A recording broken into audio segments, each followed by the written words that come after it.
Welcome back to our latest edition of our Week 1 previews, where we talk about all 32 NFL teams and who they play. And to be honest with you, I'm really excited about this week because I feel like it might just be me, and that's totally fine, but it just felt like this entire football season just took way too long, the off season, excuse me, because for so long I've just been sitting here, I'm like, okay, is it football time now? Is it now? Because it took forever, but I'm finally glad that we're in the spot where we can just start by talking about these games, start by talking about these teams, and finding out kind of, really if what they did in the off season was enough. And today we'll start by talking about the offenses, and yes, of course, we're talking about the Jacksonville Jaguars versus the Washington Commanders. Now, two teams in my mind that probably, honestly, if I'm being honest, between the two of them, I would say the Commanders probably have the best shot here to make the playoffs. But I do think that, honestly, the Jaguars are one of those teams that they've got a good team. Like this, there's a good young nucleus here. And I think that's one of the biggest things you're going to find that you're looking for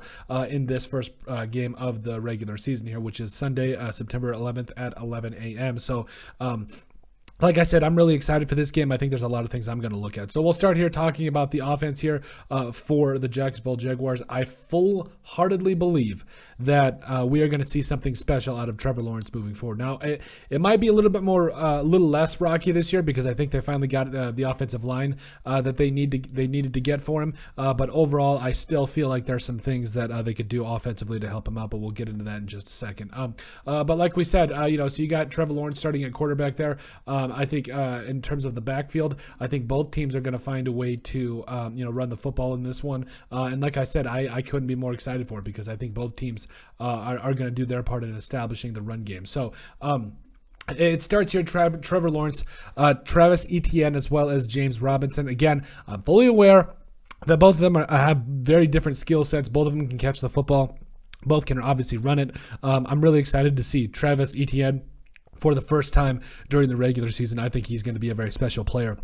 And then the Jaguars also brought in Evan Ingram, I believe, from the Giants on that one-year deal. Evan Ingram, when he has the ball in his hands and when he can catch it, he's pretty dangerous. So that if he can solve that drop issue and stay healthy, I think him and Trevor Lawrence could really have something moving forward. Then, yes, the receivers, Christian Kirk, everybody talking about how much money he made in this offseason, which, I get, but at the same time, I think he's going to do some great things for the Jaguars. Marvin Jones Jr., he's been one of my favorite wide receivers in the NFL for a while now. Zay Jones also getting kind of a nice check there from the Jaguars after parting ways with the Raiders. So, and then obviously we talked about the offensive line, Cam Robinson starting there at left tackle, Ben Barch, the former St. John's standout, who I believe I played against in college, dude's a stud.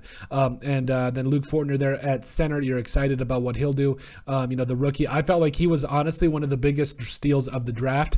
No matter where he went, I was just really excited to see who would ever get him. Then Brandon Scherff, the all-pro right guard there, coming over from the Washington Commanders, so that'll be definitely a revenge game kind of for him moving forward here, and then Juwan Taylor starting at right tackle. So just top to bottom, you're excited about this offensive line, you're excited to see what Trevor Lawrence can do with it, and you're excited to see if this run game / receiving game or passing game can really take off. So definitely something to look out for. Then there goes the Commanders. So we talk about Carson Wentz coming over from the Indianapolis Colts, and I got to be honest, I don't know if Carson Wentz is the answer here, but I would say that he is probably the best option from what they've faced. Yes, I know that last year that was kind of one of those deals where you have such a talented team defensively, and Taylor Heineke, I felt honestly could do just enough, but overall it just wasn't enough. Taylor Heineke, the former Viking standout before he went to the Commanders, there's still something there with Taylor Heineke, and let's be real, the defense did not play as to what we thought it should have last year. We thought that defensive line should have just taken over games, but it didn't, to be perfectly honest. So I think as we look forward here, you got to be excited about Antonio Gibson as well as J.D. McKissick and all those guys. I just think that with the way that the Commanders are setting now, I think they're in a position where they've finally got those three number one wide receivers in Terry McLaurin, Curtis Samuel, and Jahan Dotson. Their offensive line is respectable as well. Trey Turner might actually be a lot better than people are giving him credit for as well. So look for the Commanders to get the ball rolling in terms of running the football, having good protection, and then finally spreading out the ball to those three different receivers there as well. Also, De'Ami Brown is an absolute stud as well. Defensively for both teams, The Jaguars, honestly, their defensive line scares me a little bit. Roy Robertson Harris and Dwayne Smoot, they should both be on the field at the same time. I don't care what anybody says. These two guys are studs. Arden Key also showed some stuff during the preseason as well, specifically against the Raiders. I think he had 2 sacks just in that first game. So, there's some tools here on this defensive line. Then you also have Josh Allen and Travon Walker, who also showed some stuff during the preseason.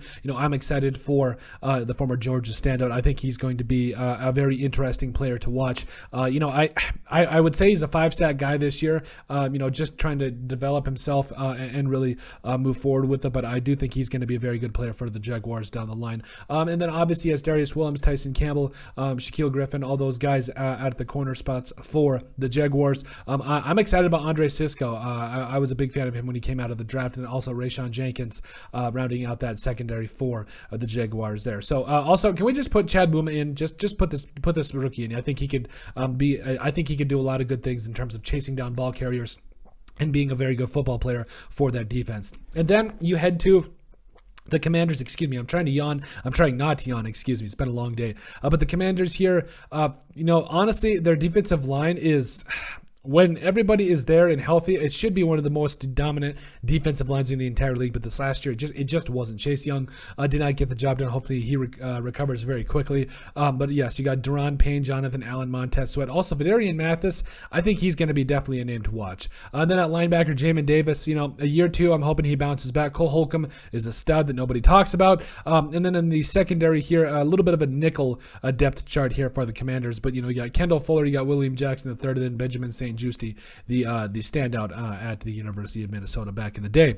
And so then, yes, Cameron Curl, one of the most underrated safeties in the entire league, and then finally Bobby McCain there, rounding out the secondary for the Commanders. So both, again, I do apologize if there's any mistakes on these depth charts. I did my best. But, like I said, there's things that you're watching for both teams, the rookies, specifically for the Jaguars, and guys like Devin Lloyd and Chad Muma, those guys, Travon Walker, definitely in that conversation as well. You're watching out for. You absolutely are. And then Jahan Dotson for the Commanders. You're really interested. Him and Vidarian Mathis, for that matter. You're really interested to see how those two will cover out roles with their respective teams. But that's it. That's our preview. There's 2 teams that are fighting, will be fighting in my mind for playoff spots. If not this year, at least next year. But I think this is going to be a really good game. Like we had said earlier in the video, obviously those games start at 11 a.m. Mountain Time. So make sure you guys like and subscribe down below. Let us know what you guys think of our Week 1 preview.